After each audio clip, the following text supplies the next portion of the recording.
ჩამოყალიბდეს უკომპრომისო პოლიტიკა ივანიშვილის რეჟიმის მიმართ და დაუწესდეთ პერსონალური სანქციები რეპრესიებზე პასუხისმგებლებს. ნათქვამია ალდეს რეზოლუციაში, რომელიც დღეს ავსტრიაში მიიღეს. ევროპული პოლიტიკური გაერთიანება ევროკავშირს მოუწოდებს გამიჯნოს ხალხი ხელისუფლებისგან და არ შეუჩეროს უვიზო მიმოსვლა საქართველოს მოქალაქეებს. მოსკოვის ინტერესებთან თანხვედრაში მოსვლით საქართველოს მთავრობა ამ სტრატეგიულ ქვეყანას კრემლის მომხრე ანკლავად აქცევს. გადაცხადა ამერიკელმა კონგრესმენმა ეუთოს საპარლამენტო ასამბლეაზე. მარკ ვიზი ამბობს, რომ ოცნება მშვიდობიანი პროტესტის ძალადობრივი ჩახშობით, დაკავებებითა და სახელმწიფო ინსტიტუტების პოლიტიკური იარაღად გამოყენებით ძალაუფლება განიმტკიცა. ერთად სინდისის პატიმარი ქალების თავისუფლებისთვის.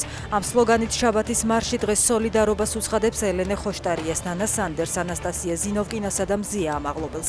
ამ ადამიანების მიმართ გამოტანილი განაჩენები არის პოლიტიკური დევნის მაგალითი, სასჯელები კი უსამართლო, ამბობენ აქციის მონაწილეები. პუტინთან დაკავშირებული სუპერიახტა გრეისფული უკრაინული დრონების თავდასხმის შიშით ბალტიის ზღვას ტოვებს და მურმანსკის პორტისკენ მიემართება. ინფორმაციას ტელეგრაფი ავრცელებს. 100 მილიონი ფუნტის ღირებულების ხომალდი ამერიკის მიერ არის დასანქცირებული. ამ იახტით ისე ეგნა პუტინმა შავ ზღვაში 2021 წელს ლუკაშენკოსთან ერთად.